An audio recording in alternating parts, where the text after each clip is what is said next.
La culture dans tous ses états, André Berkoff. Vous devez avoir vu le chaos qui règne dans la rue. Toulon doit servir d'exemple, sinon d'autres villes seront prises. Quel serait votre plan si vous deviez remplir cette mission de défense?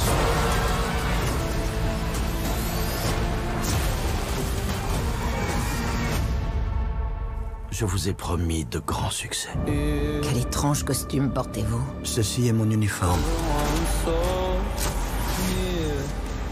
J'ai conduit nos troupes à la victoire à Toulon.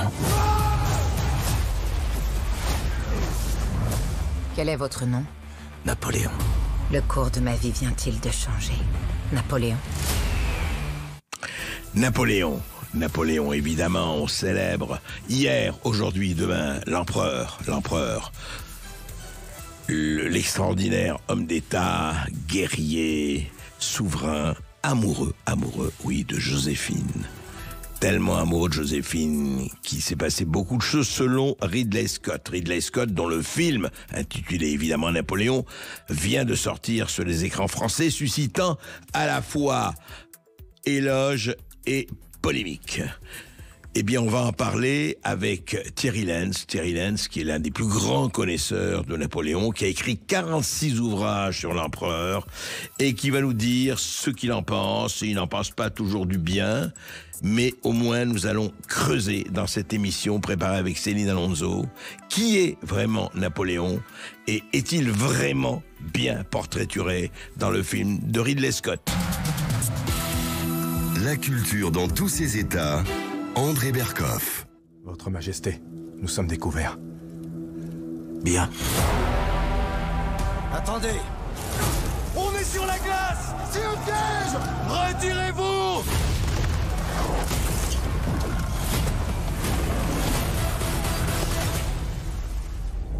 Je ne suis pas fait comme les autres hommes.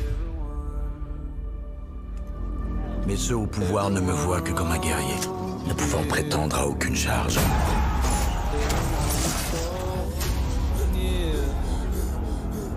Mais je marche dans les pas d'Alexandre le Grand et de César.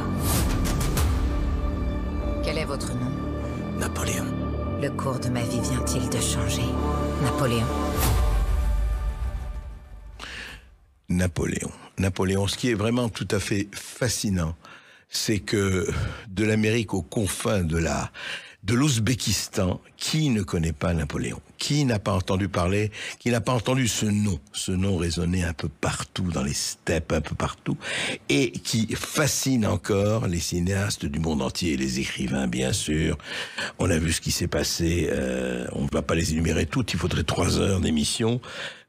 Mais là, évidemment, vient de sortir le Napoléon de Ridley Scott, encensé par les uns, critiqué par les autres. On va en parler avec Thierry Lenz, et je crois que si quelqu'un peut parler légitimement en France de Napoléon, c'est Thierry Lenz. Vous avez écrit combien de livres sur Napoléon? Écoutez, je dois être à 45 là maintenant. Oui. 45 livres, ouais, c'est assez extraordinaire. Vous avez reçu d'ailleurs, je crois que le dernier c'était pas le dictionnaire amoureux, c'était un dictionnaire historique de Napoléon. Oui, voilà, exactement.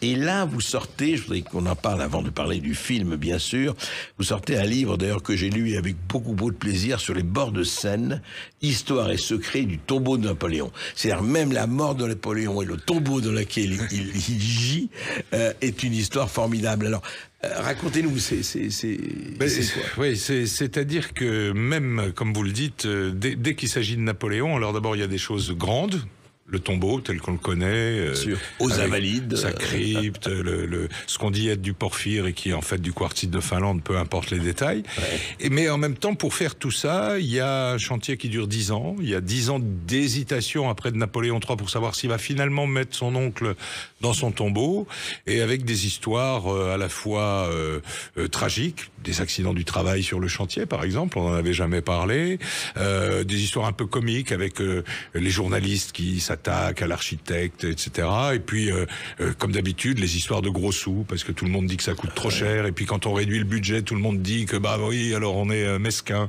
Donc c'est une histoire. Ça a fait une grosse polémique. Enfin, il y a eu des polémiques énormes. Énormes. Les milieux de l'art, la presse politique se sont emparés de ce sujet.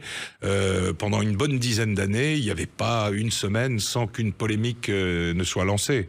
Et puis encore une fois, je vous le disais, le tombeau est commencé en 1841, il est fini en 1853. On se dit, ça y est, c'est fini. 12 ans, c'est pas mal. Ça y est, c'est fini, on va mettre Napoléon dans son tombeau. Ah non, Napoléon III dit, finalement, j'ai bien réfléchi, on va peut-être le mettre à Saint-Denis. Et là, ça dure encore 8 ans de plus. C'est-à-dire que Napoléon III hésite, il fait faire des plans à Saint-Denis par Viollet-le-Duc. Mais pourquoi il a fait ça, Napoléon III ? Alors, il a fait ça pour 2 raisons. D'abord, il voulait vraiment que la dynastie soit marquée dans l'histoire de France, donc à Saint-Denis, avec les autres dynasties, voilà. Et puis, je crois qu'il en avait un peu assez qu'on lui parle de son oncle à ce moment-là. Il avait quand même assez bien réussi son affaire. On est entre 53 et 60, c'est vraiment la grande période du Second Empire. Et il a envie, lui, de prendre une décision par rapport à son oncle. Mais bon, finalement, pour tout un tas de circonstances, dont la mort de son oncle Jérôme Bonaparte, qui est le plus jeune des frères de Napoléon, il lui avait promis d'être aux Invalides à côté de son frère. Jérôme avait déjà payé son tombeau, donc on s'est dit, bon, allez, maintenant il faut y aller. Et donc, un petit peu à la sauvette, en avril 61, Napoléon III laisse enfin le cercueil de son frère être déposé dans le tombeau définitif. Et alors aujourd'hui, c'est vrai, personne ne manque, quand il vient à Paris, je parle pas une personnalité qui ne passe par les Invalides et le tombeau de Napoléon. Oui, on le sait moins aujourd'hui qu'autrefois, mais beaucoup de chefs d'État, beaucoup de chefs de gouvernement, de passage à Paris, demandent à aller voir le tombeau de Napoléon. Alors il y a 40 ans, ça aurait fait la une des journaux avec des photos, ou 50 ans. Mais aujourd'hui, on le sait pas. On le sait pas. Par exemple, le président des Émirats Arabes Unis a demandé à Sébastien Lecornu de lui faire visiter le tombeau de Napoléon. Ce sont les monarques ou les chefs d'État qui le demandent. Voilà. Alors parce que Napoléon, ça représente un petit peu quelque chose de notre histoire, et son tombeau en est l'expression. Le président Trump a été reçu par Emmanuel Macron en 2017 au tombeau de Napoléon. Alors, la raison officielle, c'était le tombeau de Foch, puisqu'on célébrait le centenaire de l'entrée en guerre des États-Unis en 1917. Mais bon, il y a eu un grand moment autour du tombeau de Napoléon, où le président Trump a d'ailleurs retenu l'essentiel, puisqu'il a dit en sortant de là à Emmanuel Macron, vous avez vraiment une grande histoire. Voilà. Donc. Et oui, c'est sûr. Non, et c'est vrai. Est-ce que, sans vouloir redire des choses que vous avez dites et que je vais dire, c'est vrai que c'est très rare. Combien de personnalités hors du commun comme Napoléon. Enfin, c'est. Écoutez, est-ce qu'on peut dire que je n'en vois pas beaucoup. Thierry Lhermitte, franchement, dans l'histoire de France, sans dire il y en a eu combien, mais enfin quoi, il se compte sur les doigts de la main. Bien sûr, oui. Alors on a un grand homme par siècle, on va dire. Hein. Grosso modo, Napoléon, c'est un peu le XVIIIe siècle. On va dire, il est totalement réhabilité maintenant. Napoléon III est un grand moment de la fin du XIXe. Au XXe, évidemment, tout le monde va citer le général de Gaulle. Et puis, on a des grands hommes un peu moins grands, Clémenceau, quelques autres, etc. Mais Napoléon, c'est... Sinon, il faut retourner à Charlemagne et à Vercingétorix. Oui, voilà, peut-être. Et encore, la marque imprimée par Napoléon sur la France est encore sensible aujourd'hui. Emmanuel Macron, dont toutes les déclarations ne me sont pas douces, mais celle-là était vraie. Le 5 mai 2021, au tombeau à l'Institut de France, il a fait un discours dans lequel il a dit « Napoléon est une part de nous ». Et c'est vrai, il est même tellement une part de nous qu'on se dispute à son sujet. Absolument, donc c'est quand même la preuve qu'il fait bien partie de l'âme française. Et c'était drôle parce qu'il y a encore quelques jours à Saint-Germain-en-Laye, alors là c'était Napoléon III, il y avait un bal, vous savez que... Et alors on a vu des gens qui, chaque semaine, se costument en Napoléon III, font des balles. C'est une tradition qui perdure. Et sur Napoléon III, ils sont des centaines et des centaines en France. Hein. D'ailleurs, les municipalités qui font des événements napoléoniens, entre guillemets, se les arrachent parce que ça fait venir du monde, ça leur fait toucher l'histoire d'une autre façon. C'est un peu pas la petite histoire, ce serait un peu mesquin de dire ça, mais c'est l'histoire vivante. Voilà, on a sous les yeux des gens qui travaillent à bien reconstituer leur uniforme, à bien s'en servir. C'est une identité, et puis c'est l'identité de la France. Enfin, Et moi, j'ai tendance à le croire, oui. J'imagine. Et donc aujourd'hui, vous dirigez d'ailleurs depuis quelque temps déjà la Fondation Napoléon. Est-ce que vous dites, alors, parce que vous allez aussi vous donner beaucoup de conférences, je ne parle pas de vos livres, comme vous dites 46, est-ce que 46, 47, Thierry Lenz, est-ce que la fascination perdure? Complètement. Il n'y a pas. Alors moi, je pensais, comme tout le monde, qu'après le bicentenaire de 2021, il y aurait un creux. Et en réalité, il n'y a pas eu de creux. D'ailleurs, la preuve, c'est que c'est reparti, notamment cette semaine, avec la sortie du film de Scott. Mais les événements sont toujours aussi nombreux. L'engouement, par exemple, nous, on a des indicateurs sur nos sites internet, etc. Il est de plus en plus prononcé. On a de plus en plus d'étudiants qui font des thèses sur l'histoire napoléonienne. Nous, on donne 7 bourses par an à des étudiants. On avait 27 candidats cette année. Donc, ça veut dire qu'il y a au moins 27 thèses napoléoniennes qui sont en route. Ouais, donc voilà, et puis je crois qu'il faut jamais s'arrêter à ce que, en dépit du fait que nous en profitons tous les deux aujourd'hui, la superstructure médiatique n'est pas le sentiment profond. Il y a eu hier, le Figaro a fait la semaine dernière un petit, vous savez, ils font tous les jours la question du jour. Oui. Donc ils ont demandé est-ce que vous avez une idée positive ou négative de Napoléon. Ils ont eu à peu près 140 000 réponses et 75% des gens leur ont dit on a plutôt une image positive. Oui, bien sûr. Non, mais c'est pas étonnant. Alors c'est intéressant parce que vous voyez, vous parliez hors antenne, on parlait de la tentation wokiste. Mais vous voyez, par exemple, Napoléon esclavagiste, on a essayé de lancer ça. Oui, on peut pas dire que ça a tourné très fortement. Non, alors ça a pas bien tourné pour ceux qui l'ont prétendu, pour plusieurs raisons. D'abord parce que c'était un slogan pour eux, donc il n'y avait pas de fond. Ils n'avaient pas on l'a vu quand on a débattu avec eux il y a 2 ans. Une fois qu'ils avaient énoncé leur slogan, on pouvait plus discuter parce qu'ils n'avaient pas de fond. Et puis ensuite, il est faux de dire que les historiens napoléoniens ont mis ça sous le tapis. Ça fait 50 ans que toutes les grandes histoires du consulat et les grandes histoires de Napoléon abordent le problème. Simplement, il faut l'aborder en historien, c'est-à-dire ne pas mettre là-dessus nos sentiments d'aujourd'hui. Mais justement, et aussi, Thierry Lenz, il y a autre chose, c'est Napoléon guerrier, mais il a tué des millions de gens, etc. Mais d'abord, la chose, c'est que je ne comprends pas qu'on fasse une critique, qu'on ne se remette pas au XVIIIe siècle, enfin, je veux dire, dans les idées d'alors, enfin, c'est toute cette espèce d'anachronisme voulu et militant et bête, quoi. Enfin. Et je dirais même par rapport aux guerres du temps, que ce soit la guerre de 7 ans ou la guerre de 30 ans, et même les guerres légèrement postérieures jusqu'à la guerre de sécession, les guerres napoléoniennes font proportionnellement un peu moins de morts que les autres. Donc, si vous voulez, en plus, on lui donne une accusation qui n'est pas vraie. Et par rapport aux guerres mondiales que nous avons connues, là, évidemment, il n'y a pas photo. Parlons pas. Alors, parlons un tout petit peu, justement, de ce film que vous avez vu, que j'ai vu aussi, qui vient de sortir, là, en France, ce fameux Napoléon de Ridley Scott. Alors Thierry Lenz, on va en discuter. On n'a pas forcément le même avis, mais je voudrais surtout entendre le vôtre. Vous l'avez vu? Oui. Alors qu'est-ce que vous en avez pensé? Alors écoutez, d'abord on y va avec un état d'esprit enthousiaste. 150 millions de dollars, enfin on sait plus, c'est 150, 200, etc. 200 millions, Ridley Scott, les duellistes, Gladiator, Exodus, etc. On se dit formidable. Joaquin Phoenix, bon alors là, et puis alors Vanessa Kirby, là on est d'accord là-dessus, je pense. Elle est vraiment la grande révélation du film. C'est vrai. Et on se dit voilà, et puis on nous dit mais oui l'histoire ne sera pas bien respectée, mais vous allez voir les scènes de bataille, etc. Alors moi je suis allé voir ça comme ouvert, parce que au fond on fait toujours des erreurs historiques dans les films, et comme l'a dit Ridley Scott, alors moi je le dirais avec moins de morgue que lui, ceux qui veulent étudier Napoléon qui regardent des documentaires. Ça, je suis d'accord avec lui là-dessus. Ou qui lisent les livres de Thierry Lenz. Voilà, par exemple, les miens. Mais bon.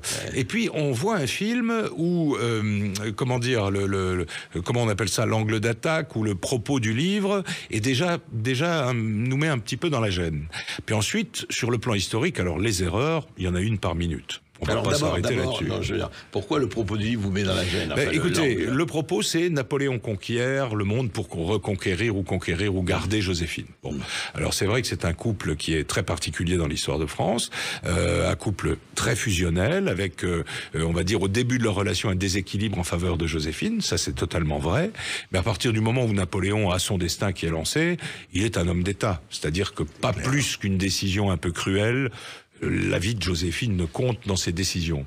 Alors ils sont restés proches, leur amour s'est probablement étiolé, on voit bien dans les lettres de Napoléon, il y a un moment où il lui écrit « Madame et chère femme ». Donc on se rend compte qu'à ce moment-là, qu'on n'est plus dans « Oh, Joséphine », etc., comme dans les premiers. Alors, écoutez, prendre ce parti, pourquoi pas? Simplement en faire... Pardon, Dianès, est-ce que, comme il dit, est-ce que Joséphine l'a pas énormément aidé au moment du directoire et tout ça? Enfin, oui, elle l'a aidé, mais enfin celui qui l'a vraiment aidé, et le personnage d'ailleurs est joué dans le film, c'est Barras. Barras a cru qu'il allait pouvoir faire un instrument de sa propre ambition avec Bonaparte. Et Bonaparte était plus malin que lui. Et il avait probablement plus de moyens, il avait plus de virtus, comme aurait dit Machiavel. Il était prêt. Il est prêt à faire ce qu'il fallait, quoi. Donc vous dites que oui, c'est totalement anglais sur la relation Napoléon-Joséphine. Oui, c'est ça. Oui. Et puis vous voyez, il y a même dans les erreurs, par exemple, on dit il quitte l'Égypte parce qu'il pense que Joséphine la trompe et il veut, en quelque sorte, surprendre l'amant dans son lit, quoi. Enfin bon, ça c'est un peu de fédo là-dedans. Mais oui, en fait, c'est pas du tout pour ça qu'il a quitté l'Égypte. C'est la même chose quand il rentre de l'île d'Elbe, c'est pour aller retrouver Joséphine. C'est dommage pour Ridley Scott, elle est morte depuis 1 an au moment où il quitte l'île d'Elbe. Donc vous voyez, il y a des tas de choses. Alors, on a le droit d'arranger la réalité. Je prends toujours l'exemple du film Monsieur N. Rien n'est vrai dans Monsieur N, tout est vraisemblable. Et il y a de la part de l'acteur Philippe Torreton une vraie composition d'un Napoléon qu'on peut accepter à ce moment de la vie de Napoléon. Là, on est sur quelque chose, c'est-à-dire il a décidé que Napoléon avait conquis le monde pour conquérir Joséphine, point final, et il n'y a rien d'autre qui compte, quoi. Il n'y a pas de politique. Et la fameuse scène où il la gifle pour ça, c'est impossible. Oui, alors, elle ne veut pas reconnaître, elle ne veut pas le demander, c'est impossible. Non, ça. Napoléon. Alors, justement, c'est un autre problème du film, c'est que Joachim Phoenix, à mon avis, a raté sa composition, parce que Napoléon n'est pas du tout ça. Napoléon, c'est quelqu'un. Il y a des portraits de Napoléon. Moi, je leur ai donné les photocopies à Ridley Scott. Il y a un portrait de Napoléon par Metternich qui fait une 30 de pages dans les mémoires de Metternich où tout est dit. C'est-à-dire à la fois l'homme d'État, celui qui prend des décisions et qui voilà, mais aussi l'homme qui une fois qu'il a réussi à se débarrasser d'un problème n'y pense plus.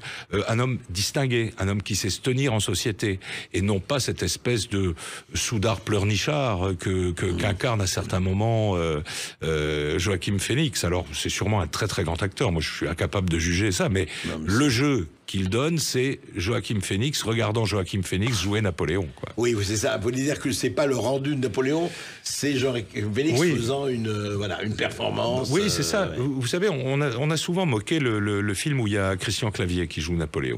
Je vais vous dire. Pas très Napoléon. Enfin, il faisait pas la stature. Il faisait pas, mais simplement au moment où Christian Clavier joue Napoléon au bon âge, c'est-à-dire on va dire entre 40 et 50 ans, eh bien je trouve que sa composition est bien meilleure parce que il a ce qu'avait Napoléon, c'est-à-dire une façon d'abord de parler, il s'énerve pas sans arrêt, d'abord il pleure pas toutes les 3 minutes comme Joachim Phoenix, et puis surtout il y a cette énergie, on sent, alors Christian Clavier c'est dans son jeu, y compris quand il est acteur comique, il y a une forme d'énergie qui ne sort pas, et donc ça donne au personnage, vous voyez, à la fois la voix peut être très calme, mais on sent qu'il y a quelque chose sous la glace qui est prêt à remonter. Ça, je pense que si Monsieur Phoenix s'était fait un peu expliquer qui était Napoléon, probablement il aurait réussi à le jouer. Mais là, alors ça c'est vraiment intéressant. On va en parler, on va continuer à en parler parce que qu'est-ce qui fait par exemple là aussi, là il y a la scène, vous savez, où Marie-Antoinette monte sur l'échafaud pour être guillotinée et Bonaparte est là, en fait. Oui. D'abord, ça commence très fort puisque c'est la première scène du film. Oui. Alors d'abord, évidemment, Napoléon n'a pas assisté à l'exécution de Marie-Antoinette. Il était au siège de Toulon à ce moment-là. Ça, on peut dire. Bon, on peut dire, voilà, ça peut être allégorique, montrer son idée. Mais alors, vous avez vu comment Marie-Antoinette va à l'échafaud. C'est-à-dire qu'on voit une femme en robe de cour, avec une coiffure, et puis qui y va, vous savez, alors sans être tenue ni rien du tout, elle traverse la foule, elle les toise, c'est presque, ils n'ont pas de pain, qui mangent donc de la brioche, puis elle met sa tête gentiment dans la lunette, et puis on lui remonte les cheveux. Enfin, le moindre Français qui a déjà entendu parler des exécutions capitales sait très bien qu'on coupait les cheveux avant, qu'on n'y allait pas en robe de cour, mais plutôt en robe de bure. Voilà. Donc, et puis déjà. Puis vous savez, ça c'est très anglais, anglo-saxon. La révolution pour ces gens-là, c'est la guillotine.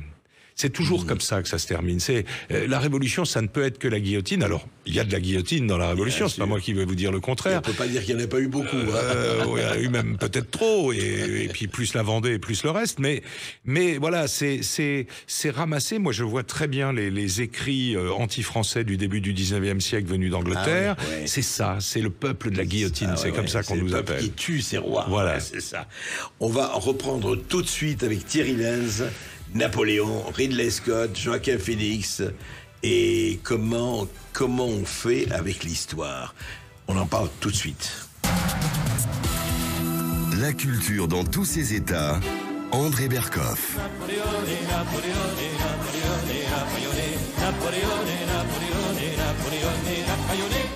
Je m'imaginais que César, je m'imaginais C'était le fameux Serge formidable. Lama, très très joli sur Napoléon. Alors justement, on peut se dire au fond, vous savez, je ne sais pas qui c'est, Alexandre Dumas qui disait on peut violer l'histoire si on lui fait de beaux enfants. Oui, hein. oui, il avait le droit de le dire. Il à avait le l'époque. droit de le dire. À votre avis, l'enfant de Ridley Scott, c'est pas, là, pas vraiment ça, non? oui. Là, je crois qu'on a un peu violé l'histoire pour rien, quoi. C'est-à-dire que bon, c'est dommage parce qu'il n'y a pas tous les jours un film sur Napoléon. Là, c'était quand même un réalisateur, encore que.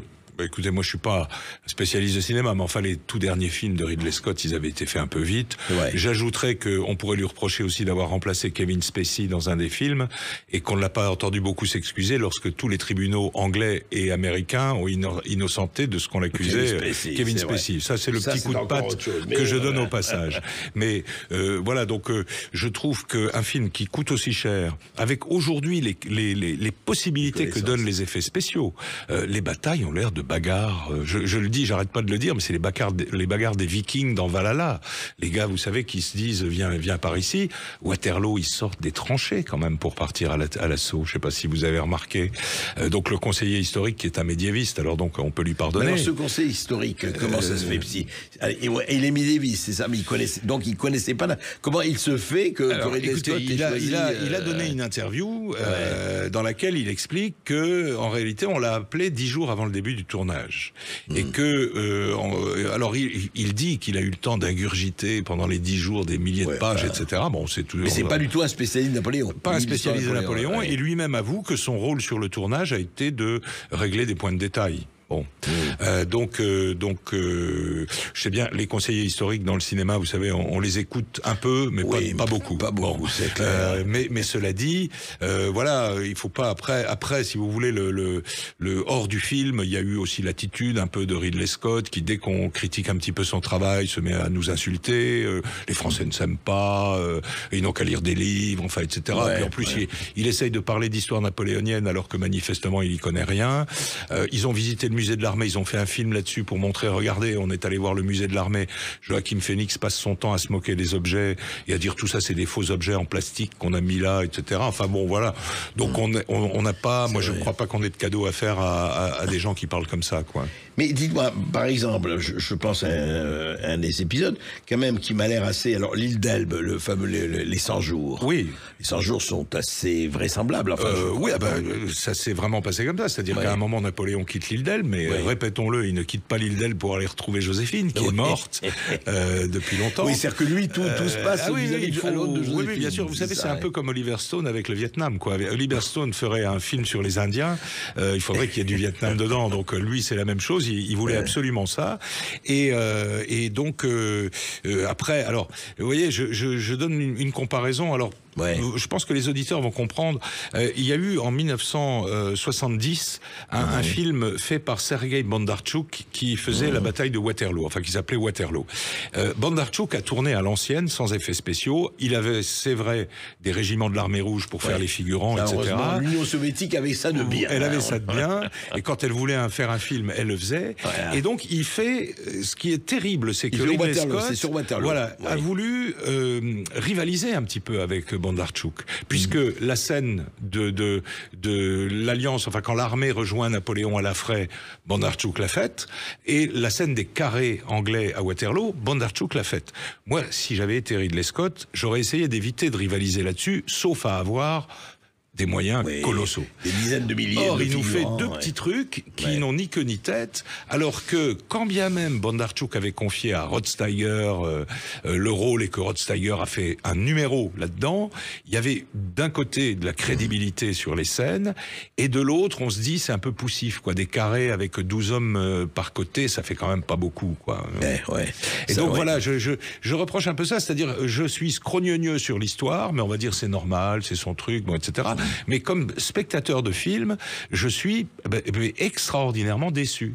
Ouais, je comprends. 2h30, on peut faire un grand film en 2h30. Le Parrain dure 2h30 ou 2h40. C'est un grand film. Oppenheimer dure 2h40. C'est un grand film. C'est-à-dire qu'à ce moment-là, mais parce que si je vous suis, vous dites, ou alors il faut avoir des moyens énormes, parce que c'est des batailles énormes, ou alors, si vous voulez, Napoléon-Joséphine, qui se concentre en Napoléon-Joséphine. Exactement. Quoi. Exactement. Les Anglais avaient fait ça à un moment dans un petit feuilleton télévisé.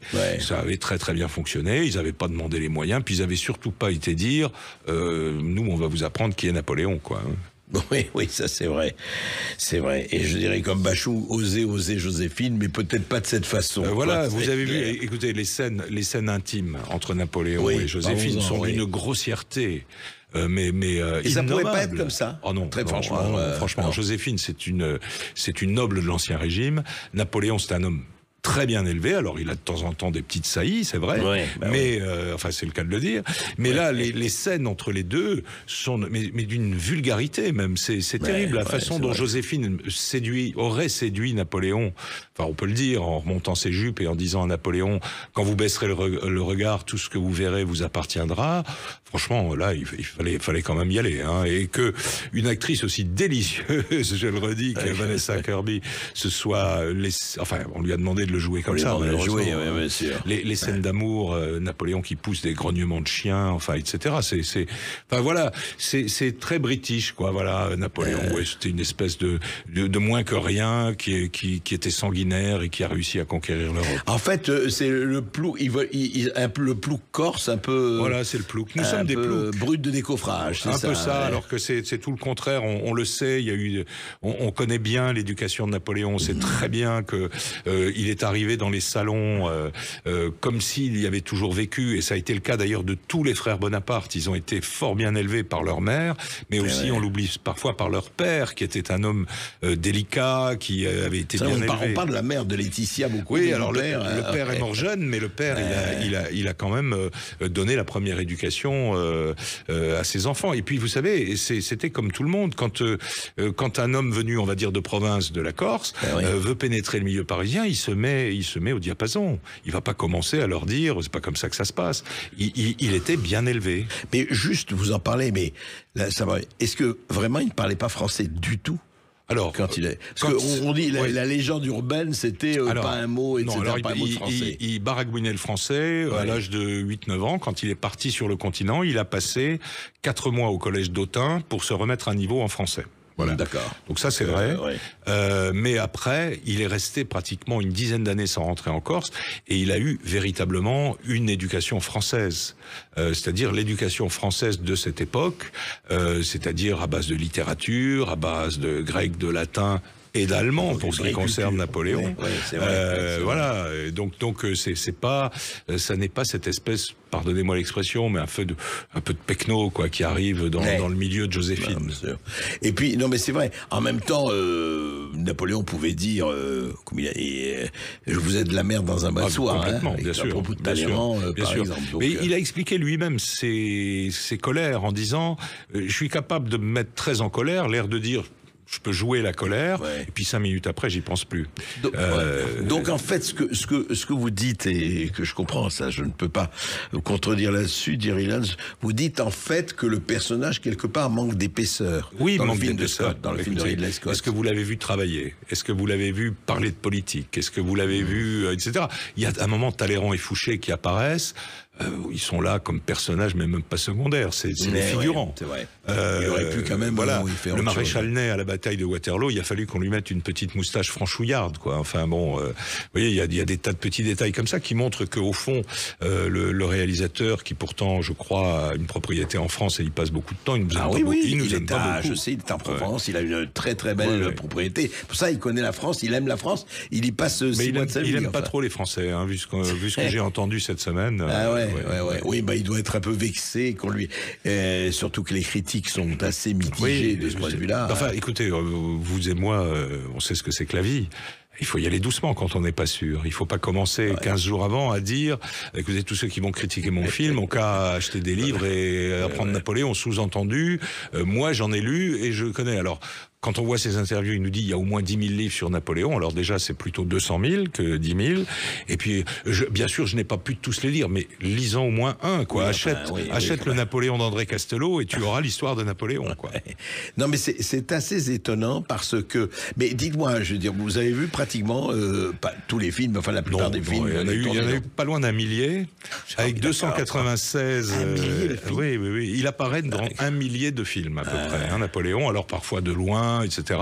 Il y a 16 acteurs différents qui ont joué Napoléon. Ça va de Albert Dieudonné, le mythique Albert Dieudonné, jusqu'à même Daniel Auteuil, qui a joué un Napoléon dans un film italien qui a dû faire 30 entrées en France et qui était un immense acteur comme ça. Aller dans un film pareil, c'était...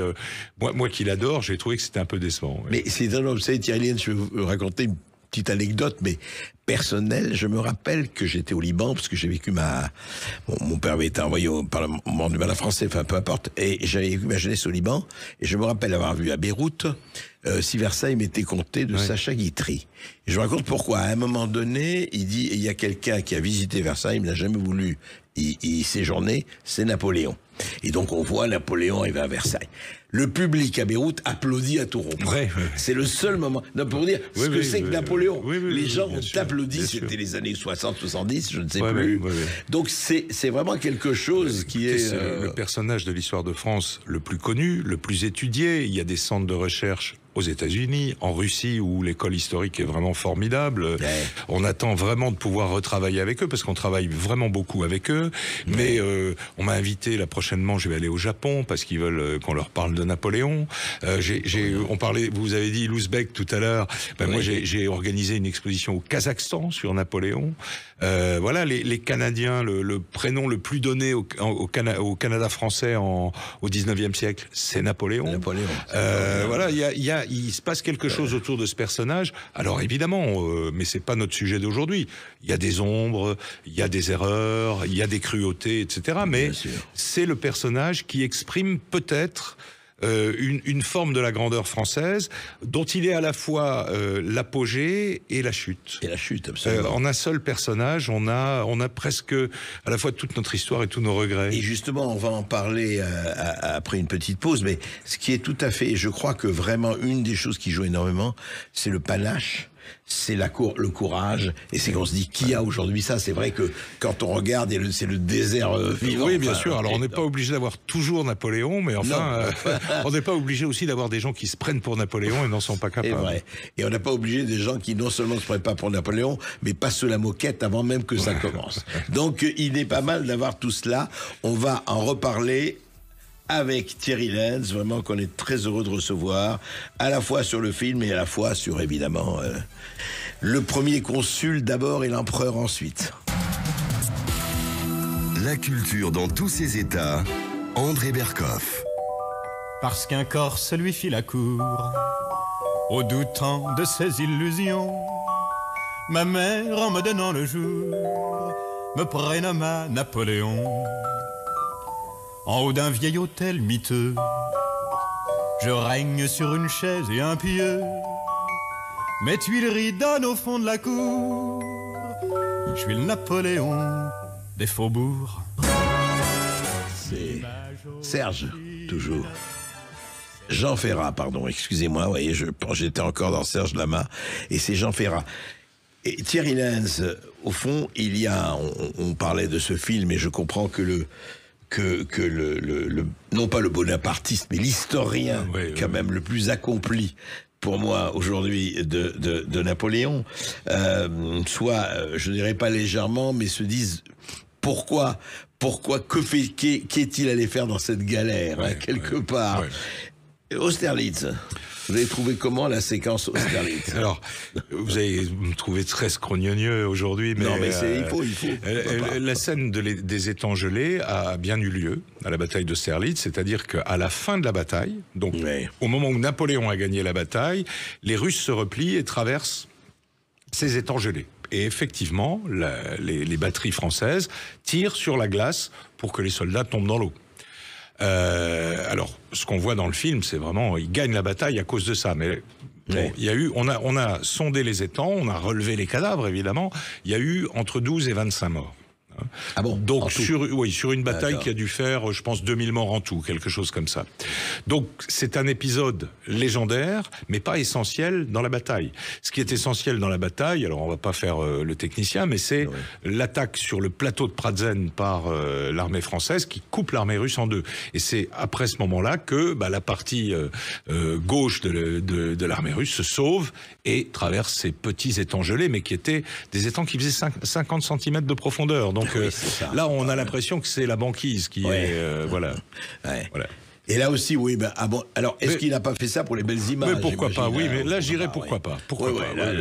En fait, vous, ce qui vous choque le plus, en tout cas qui vous déçoit le plus, c'est peut-être qu'il a fait de Napoléon un homme unidimensionnel, enfin, qu'il n'y a pas d'épaisseur, qu'il n'y a pas de complexité, qu'il n'y a pas de... Bien sûr, qu'il n'y a pas de confusion des sentiments. Puis là, une mono-activité, c'est aimer Joséphine, quoi, et faire la guerre. Voilà, j'aime Joséphine et je fais la guerre.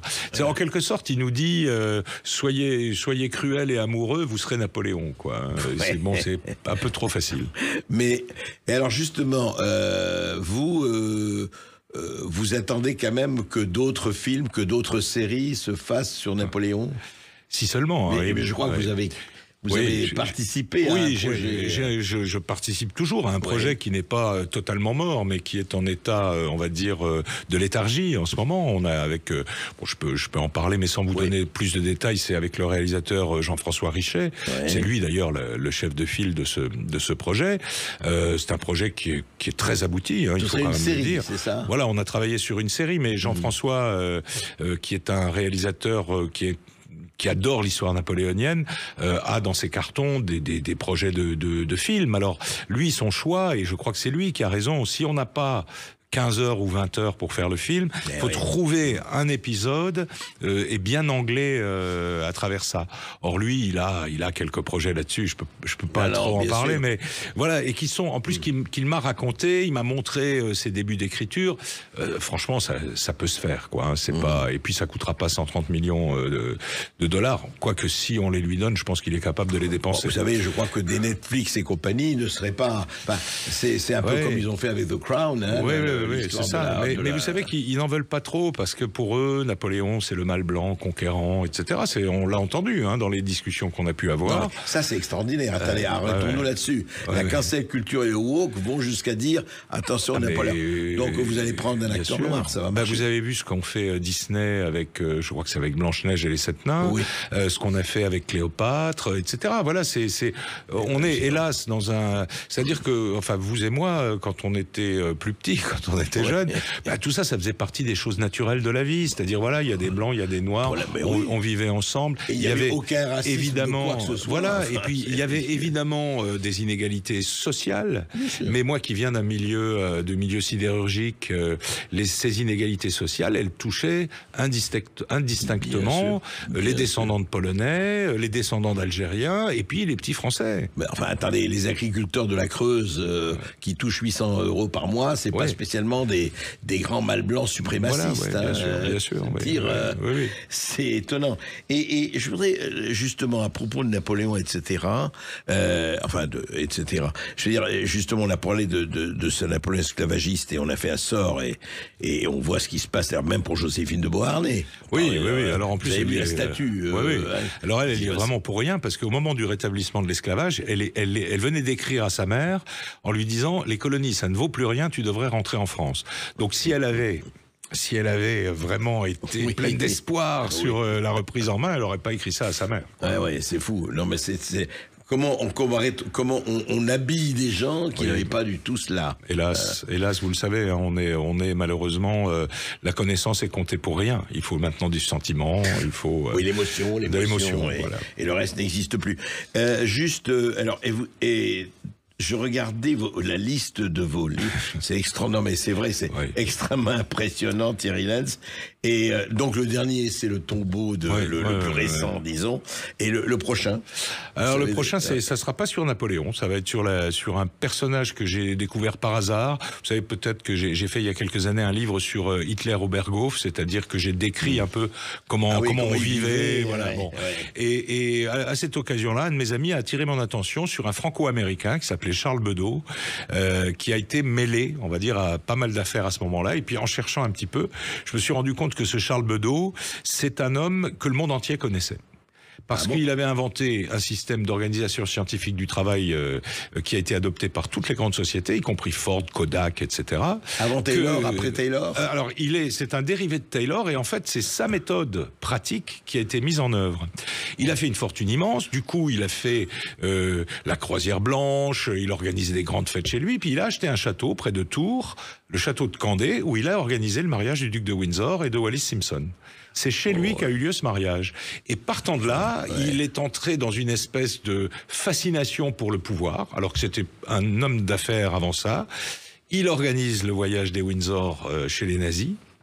Donc évidemment, tout le monde lui tombe dessus et a raison. Aux États-Unis, un petit complot pour le dessaisir de ses entreprises. Et au moment de la guerre, ça c'est extraordinaire, on le rappelle. Le gouvernement en 40, le gouvernement Daladier l'appelle parce que Raoul Dautry, le ministre de l'armement, a besoin de quelqu'un pour réorganiser l'armement. Et on dit il y a quand même Bedeau. Donc on appelle Bedeau. Il fait multiplier par 0,5, 1,5 la production d'avions et de canons. Et puis, à la défaite, par exemple, il paye les réparations d'un grand quartier de Tours qui a été détruit par les bombardements, etc. Et puis, il se met à vouloir faire des affaires avec tout le monde. Et tout le monde, à ce moment-là, se retrouve en Afrique du Nord. Et il y a des mines en Afrique au sud d'Oran. Et le gouvernement de Vichy lui dit, occupez-vous des mines. Et les Américains disent, c'est formidable. Il va s'occuper des mines, comme ça, les Vichy ne nous embêtera plus avec le charbon. Puisque le gouvernement américain a soutenu Vichy au début. Et les Allemands s'en mêlent, évidemment. Qu'est-ce que c'est? On fait du charbon et on veut notre part. Et Bedeau sait pas s'en sortir. Et finalement, je vous raconte la fin parce qu'elle est connue, il va se faire complètement broyer là-dessus. Il va passer pour un nazi, un collaborateur, alors qu'il était simplement un homme d'affaires un peu naïf qui s'est fait complètement manipuler. La ville de Tours possédait une avenue Charles Bedeau, elle a été débaptisée parce que quelqu'un a dit c'était un collabo. Et on n'a pas étudié vraiment son dossier parce qu'aujourd'hui, avec les documents qui ont été déclassifiés par le FBI, puisque c'est les Américains qui l'ont liquidé, on sait aujourd'hui qu'en fait, il a été manipulé par les services américains qui se sont dit on a collaboré avec Vichy, il faut qu'on se dédouane un peu, qu'est-ce qu'on pourrait faire? Et puis, vraiment, c'est comme ça que ça se passe, il y en a un qui dit Bedeau. Débarrassons-nous de Bedeau. Et quand on se débarrasse de Bedeau, la presse américaine chante les louanges du gouvernement américain en disant « Regardez, vous les Français, comment ce qu'on fait nous avec les collaborateurs ». Oui, c'est ça. Alors que M. Werner von Braun et autres arrivent. Évidemment, et on les installe confortablement. Thierry Lenz, une dernière question, puisque vous avez passé une bonne partie de votre vie et vous continuez. Si vous aviez une définition de Napoléon, une phrase qui pour vous, je dirais pas le résume, parce qu'il se résume pas comme ça, mais quelle serait votre phrase? Oui, alors moi je dirais, j'ai deux mots. Je dis le projet et la volonté. C'est-à-dire que Napoléon n'arrive pas au pouvoir juste pour le plaisir de jouir du pouvoir. D'ailleurs, jusque à la moitié de son règne, c'est plutôt l'homme qui travaille et qui s'occupe assez peu de toutes ces choses-là. Ça, c'est le projet. Et le projet, c'est la synthèse entre la Révolution et l'Ancien Régime. Il fallait le faire, faut être courageux. Et puis l'autre chose, c'est la volonté. Le courage. Dans une situation politique qui ne lui a pas été toujours favorable, contrairement à ce qu'on dit, ça n'a pas été le dictateur tranquille, ça a été un dirigeant autoritaire qui a dû se battre pour son pouvoir jusqu'au bout. D'ailleurs, à la fin, il perd. Bon. Et ça, je trouve que c'est... et comment est-ce qu'il a imposé, alors sa volonté par sa personnalité, bien sûr, mais parce que le projet, il y avait une adhésion au projet. Et c'est ça qui est... Enfin bon, je vous vois hocher la tête, et comme je vous connais un peu, je pense que vous pensez à des choses contemporaines. Mais c'est vrai, on n'est pas Napoléon juste parce qu'on est petit, quoi. On est aussi Napoléon parce qu'on a ce type de qualité politique. Comme disait l'autre, il y a beaucoup des hommes de petite taille, mais tout homme de petite taille n'est pas Napoléon. Voilà. En tout cas, je transmettrai nos conversations à Ridley Scott. Je pense qu'il en tirera. Il sera très content. Je pense qu'il va m'inviter à dîner, oui. Merci. Merci, Merci Thierry beaucoup, Lance. André.